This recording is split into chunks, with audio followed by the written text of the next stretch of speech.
Okay, look, spa weekends are always a little unpredictable, right? But this one's already turning into a full-on storm. Let's start with the weather because it's spa and of course it's gonna rain. Like not just maybe bring an umbrella type rain, we're talking full-on on and off showers across all 3 days. And when the track's wet in one corner and bone dry in another, yeah, good luck finding the right tire or setup for that. Now remember, this is a sprint weekend, which means teams have way less time to test upgrades, adjust setups, or even collect proper data. You get one practice session and then boom, straight into qualifying. If it's wet during that one practice, you're basically flying blind the rest of the weekend. And Spa's a massive track. It's over 7 kilometers long, which means weather conditions can literally change from one sector to the next. It could be raining at Eau Rouge and bone dry at the bus stop chicane. That kind of split makes things super tricky, not just for drivers, but especially for engineers trying to read tire wear or track evolution. This kind of weekend really exposes any weakness in your team's ability to adapt.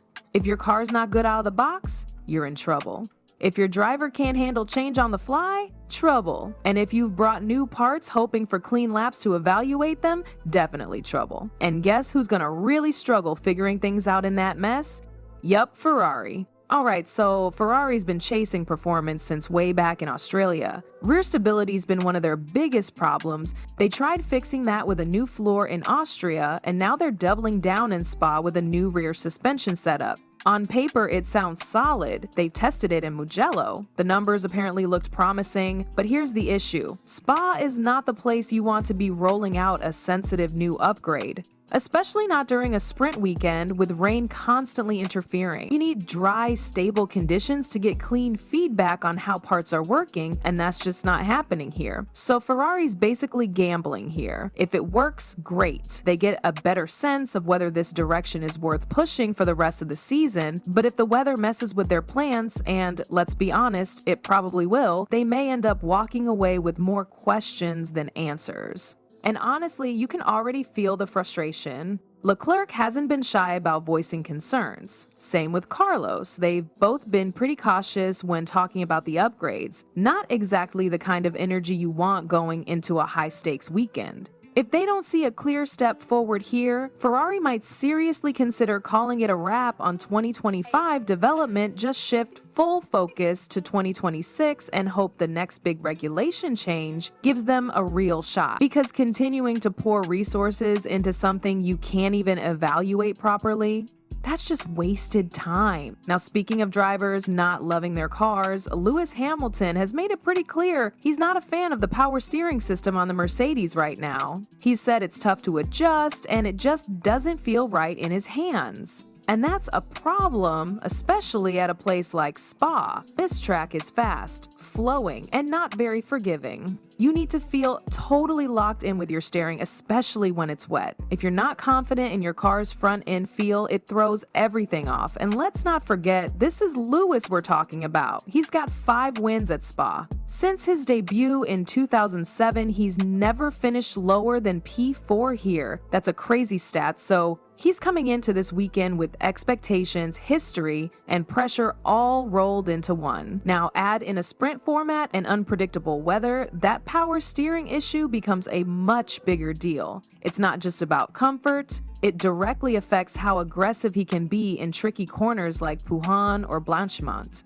And if he's holding back even slightly, that's time lost. And in qualifying or a sprint race, every 10th matters. Mercedes is bringing some upgrades this weekend, but they haven't been super clear on what exactly. And with the weather, there's a chance they won't even get to see the full impact of whatever they're trying out. But you know who's under even more pressure right now? Red Bull. And it's not just because of Max. So here's something we never thought we'd say. Red Bull is showing up to a race weekend without Christian Horner. That's right, for the first time since the team entered F1 back in 2005, Horner won't be on the pit wall. And listen, no matter how you feel about the guy, his presence has been a huge part of Red Bull's identity. Strategy calls, driver management, dealing with pressure, he's been at the center of all of that. So without him, that's a big shift. Now, we already know things haven't exactly been smooth behind the scenes at Red Bull lately. but there's been a lot of internal tension, and it's clearly started affecting the team's structure. And that kind of instability, it always finds a way to creep onto the track. Even though Max is getting a fresh round of upgrades this weekend, the big question is, can the team actually deliver under pressure without the usual leadership in place? Helmut Marko recently said the championship is basically over, and that does something to team energy, right? You've got your top advisor saying it's game over, your team principal missing, and your rivals inching closer.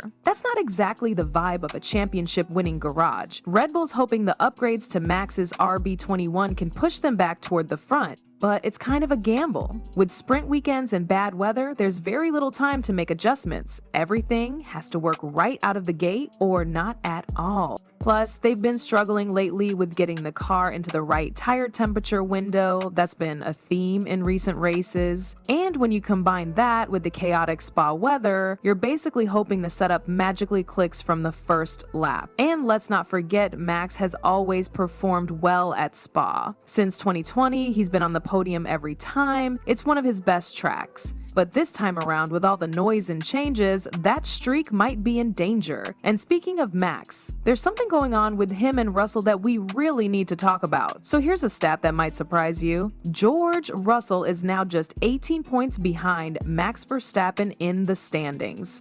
That's not just a small gap, that's a striking distance. And if Russell actually manages to overtake Max in the points, things could get very interesting. Because according to some of the talk floating around, that could activate certain clauses in Max's contract, especially if Red Bull keeps slipping. We're not saying he's packing his bags just yet, but the Mercedes rumors? Yeah, they're starting to feel a little more real. Toto Wolff has already said that Max would be welcome at Mercedes, and if the gap between the teams keeps shrinking, it makes that move way more believable. It's not just about speed anymore. It's about who can offer long-term stability, and right now, that's not Red Bull. And look at Russell. He's clearly trying to prove he's the guy to lead Mercedes into the next era. If he beats Max in the standings, that's a huge statement, not just for this year, but for how Mercedes sees their driver lineup going forward. Imagine a future where Russell and Verstappen are teammates. Sounds wild, but it's not impossible, especially if Antonelli ends up at Alpine for a year or two to gain experience. But of course, all this only matters if George keeps the pressure on. Spa could be a turning point. If he finishes ahead of Max again, that gap gets even tighter. And the rumors? They're only gonna grow louder. But while those two are busy fighting at the front, McLaren's got their own in-house rivalry brewing. Lando Norris is coming into Spa after back-to-back wins. He's on fire right now. The confidence is up, the performances are sharp, and he's clearly sending a message he wants to be the #1 driver. But Oscar Piastri? He's still ahead in the championship standings. So even though Lando's winning races, Oscar's consistency is keeping him in the lead. That makes this feel less like a friendly team rivalry and more like a subtle power struggle. McLaren's bringing a new floor this weekend, which could shake things up again. But like we said earlier, sprint weekends don't give you much room to test stuff. Andrea Stella even admitted it's harder to compare new parts when you only have one proper session before qualifying. So whatever advantage this upgrade gives, they better find it fast. And sure, after that little crash in Canada, people started asking if these two can actually race cleanly. But Silverstone and Austria kind of put those worries to rest. They've shown they can go wheel to wheel without taking each other out. Still, let's be real, both of them want to be the guy at McLaren. It's not just about points anymore, it's about status. And with Verstappen not dominating like last season, both Lando and Oscar see an opening. And while we're all watching the big names, some of the midfield teams are quietly cooking up their own chaos too. Racing Bulls, they've been slipping lately and pressure's mounting fast. Daniel Ricciardo's future is still a bit of a question mark, and Tsunoda's got flashes of speed, but consistency is just not there yet. They need points, and Spa's unpredictable weather might be their best shot at grabbing some if they play it smart. Then there's Sauber, still stuck with that 0-point curse. They've been this close so many times, but something always goes sideways. Whether it's pit stop issues, strategy misses, or just bad luck, they've got to be looking at Spa as a make or break moment. With rain in the mix, chaos levels are high enough that even they could sneak into the points if they can stay clean, and Haas, honestly, they're a wild card right now. They've had one lap pace this season, but race day tire management keeps letting them down. That said, they've been experimenting more with strategy lately, especially in changeable conditions. If the rain really hits hard this weekend, they might just throw a gamble out there, and it could work. Plus, behind the scenes, there's a lot of leadership movement and long-term planning going on in these teams. People are fighting to keep their seats, engineers are trying to prove their setups work, and every point matters for next year's budget. This is where the pressure cooker really starts boiling over. These are the kinds of weekends where a midfield team can suddenly find themselves in a top 5 finish just by making the right tire call at the right time. And with Spa's long lap, sketchy grip, and fast-changing conditions, that kind of opportunity is wide open. So yeah, Spa's looking like a full-blown movie this weekend, and we haven't even had the first lap yet. But real talk, who's gonna survive Spa and who's getting washed out? Is Red Bull about to collapse without Horner? Can George keep chasing down Max? Will Lando finally take full control at McLaren? Or will Piastri clap back? Drop your predictions in the comments, I'll be reading through them, and if you want to keep up with all the F1 drama, hit that next video.